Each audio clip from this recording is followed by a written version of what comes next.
No Brasil, mais de 1,5 milhão de mulheres foram agredidas nos últimos 12 meses e mais da metade dessas mulheres não denunciaram o agressor. Para falar sobre isso e também para falar sobre a Lei Maria da Penha, eu convidei aqui nos estúdios a doutora Nina Sá Araújo, que é juíza de direito. Doutora, um prazer receber a senhora aqui nos nossos estúdios. Prazer estar aqui com vocês, Gabriel. Um bom dia aos telespectadores do Canal 7 e do Hora da Notícia. E é uma honra, estou à disposição para o esclarecimento das dúvidas. Doutora, a senhora é natural de qual cidade? Eu sou de Uberlândia, Minas Gerais, mas já estou aqui em Goiás, depois do meu concurso público na magistratura, já tem quase 9 anos. Então a senhora já tem mais de quase 9 anos de magistratura, né? Uhum. Doutora, para Jaraguá foi a primeira cidade que a senhora veio? Aqui foi a quarta cidade e já estou aqui há 5 anos. Doutora, no dia 7 de agosto, a Lei Maria da Penha completou 13 anos. Qual é a importância dessa lei amparando as mulheres que são agredidas aqui no Brasil?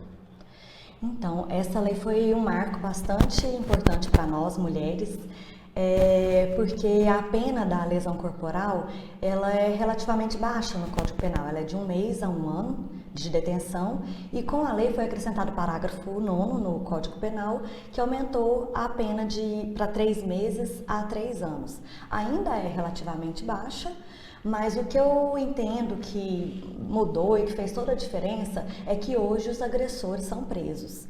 Então, hoje nós temos as medidas protetivas contra os agressores, que as mulheres podem pedir essas medidas protetivas para eles ficarem afastados delas, e da família também, e dos ambientes que elas frequentam. E quando há o descumprimento dessas medidas protetivas, eles são presos, e isso eu acho que faz toda a diferença. Doutora, a mulher, ela denunciando o agressor, uma vez que seja, ela não pode mais retirar essa denúncia, não? Então, depende do crime que ela denunciou. Por exemplo, se for crime de ameaça ou injúria, que são xingamentos, essas coisas, ela pode retirar depois. Por exemplo, está sendo ameaçada de morte, aí depois ela entende que não está correndo risco de vida mais, entende que ele melhorou, talvez ele foi preso e muitas vezes ele melhora mesmo, e aí ela pode retirar no crime de ameaça e injúria. Mas se for a de lesão corporal, que ela fica machucada, e nós temos até as lesões corporais graves, que ela fica afastada dos trabalhos por 30 dias, e temos a lesão corporal seguida de morte, que nem a vítima nós teremos mais, né? Mas na lesão corporal, aí a ação penal ela é incondicionada à representação. Então não depende da mulher querer continuar ou não. A ação do Estado ela corre sozinha. Doutora, segundo um levantamento do Datafolha realizado em 2018, mais da metade das mulheres vítimas de agressão que foram entrevistadas nessa pesquisa responderam que após a agressão elas não fizeram absolutamente nada. Sequer chamaram a polícia depois dessas agressões. Como é que a senhora enxerga esse silêncio dessas mulheres que foram agredidas e como é que nós podemos ajudar elas a quebrar esse silêncio? Então, infelizmente, as mulheres ainda têm bastante receio quanto a isso. Mas eu vou te falar, eu acho que já melhorou muito nesses 13 anos. Hoje as mulheres vão sim, pelo menos é o que eu vejo, é o que chega até mim, e elas denunciam mesmo, mas realmente várias deixam para lá, deixam passar, ou por vergonha da família de falar que está passando por aquilo, vergonha da família, dos amigos, ou por alguma condição de dependência do marido, também dependência econômica, pelos filhos, mas eu acho que isso daí vem melhorando bastante, está sendo feito um trabalho, né, no Brasil, sempre de incentivar essas mulheres a fazerem a denúncia, inclusive quando acontece com personalidades famosas, né, celebridades, eu acho que as mulheres elas se identificam com aquilo ali e começam a denunciar e vai melhorando isso daí, sim. E elas podem, eu entendo que esse silêncio é muito prejudicial a ela. Por quê? Porque o silêncio pode vir a matá-la. concorda? Então, se ela está passando por aquele relacionamento abusivo ali, não percebe ou não denuncia, ela pode chegar a vir a ser morta. Não só ameaças, não as lesões corporais, mas pode chegar a ser morta. Então, o silêncio não pode acontecer, elas têm que quebrar esse silêncio para que elas estejam protegidas. E na maioria das vezes começa com empurrão, né, doutora? Ah, não, foi só um empurrão, agora logo isso começa a ficar mais sério, né? Então, por isso que a partir dessa primeira agressão, acho que já é importante fazer essa denúncia. Então, né? Começa, aquele negócio, começa com os xingamentos, Sim. começa com as humilhações, e depois socos, empurrões, e que pode chegar à morte. A morte dessa mulher. Ele vai achando que é pouco, né? As pessoas, na maioria das vezes, presenciam esse tipo de violência à mulher, mas eles não denunciam. Existe até uma frase que as pessoas dizem que briga de marido e mulher, ninguém mete a colher. Para o agressor ser devidamente punido, é necessário que a mulher agredida faça a denúncia na polícia? Ou qualquer pessoa que presencia essa agressão pode fazer essa denúncia? Então, qualquer pessoa que presencie uma agressão ou essa ameaça de morte também, ou injúria, pode denunciar na delegacia. Então, não depende de que a vítima denuncie, não. E principalmente a lesão corporal, depois ela segue sozinha, independente se a vítima quiser ou não. A ameaça, mesmo que uma outra pessoa denuncie na delegacia, a vítima tem que ir lá em 6 meses e manifestar que ela quer que o processo continue nos crimes de ameaça e injúria. O mesmo levantamento que eu citei agora para a senhora, anteriormente, mostra que 16 milhões de mulheres acima de 16 anos sofreram algum tipo de violência no trabalho, na internet, em casa. E segundo as leis de proteção à mulher, o crime acontece independentemente do tipo de agressão ou somente a agressão física. Não, isso realmente dá uma dúvida, né? E alguns ficam surpresos com os tipos de violência que podem acontecer. Na Lei Maria da Penha, nós temos a violência não só a física, nós temos a violência sexual, a violência psicológica, violência patrimonial. O que são exemplos disso daí?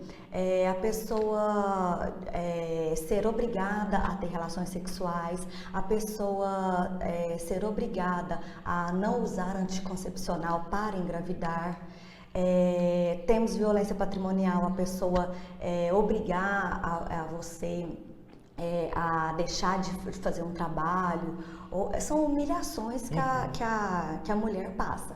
Mas na realidade, na prática, esses outros tipos de violência, não sei se por desconhecimento, eu imagino que por desconhecimento ou porque elas deixam para lá, elas acabam não denunciando. Na prática, a gente não vê a denúncia nesses outros tipos de violência doméstica, não. É mais nas agressões e nas ameaças de morte e injúrias, que são os xingamentos, as humilhações, essas coisas. Doutora, inclusive essa lei, ela não é só para a mulher, né? Para o homem também, de certa forma, é agredido, porque acho que acho que é raro, mas acontece o caso também do homem ser agredido, e a Lei Maria da Penha também ampara esses homens, né? Não, então, a Lei Maria da Penha, geralmente as pessoas têm essa dúvida mesmo, mas ela só ampara as mulheres. As mulheres. O ambiente é familiar, então, assim, pai, você pode agredir a mãe, agredir a irmã, agredir sogro, sogra, né? Tudo no âmbito familiar, mas no âmbito das mulheres.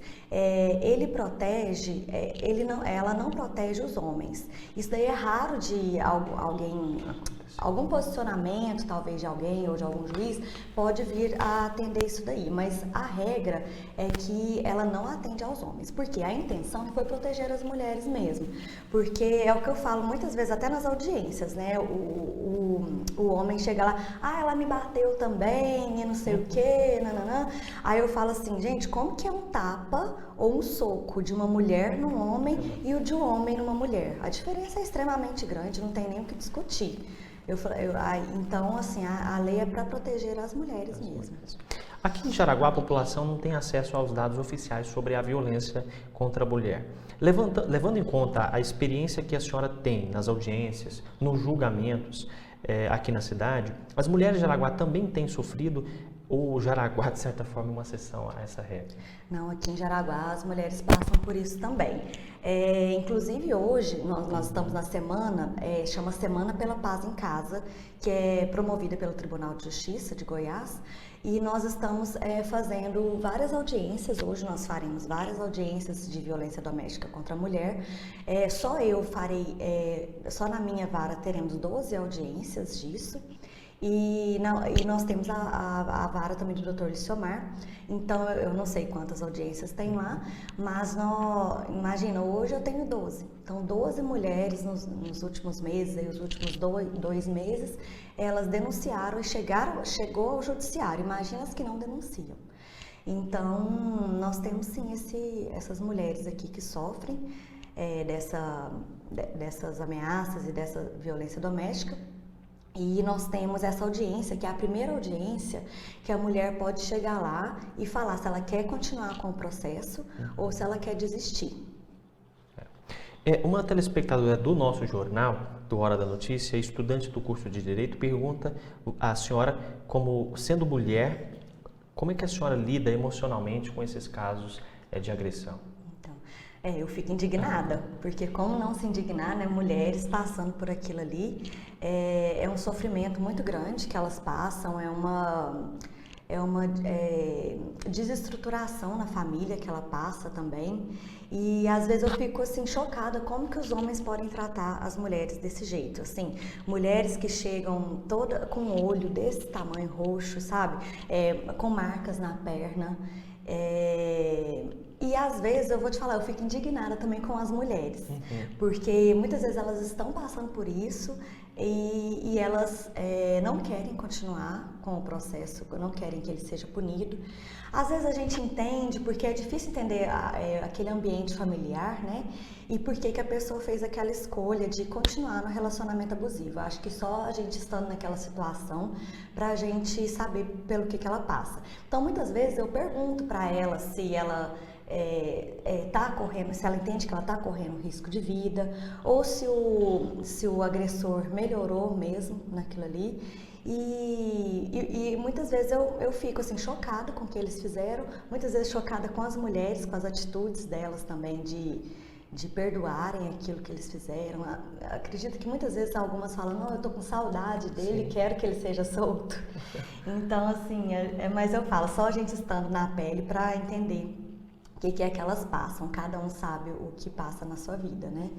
Mas a gente tenta sempre ajudar.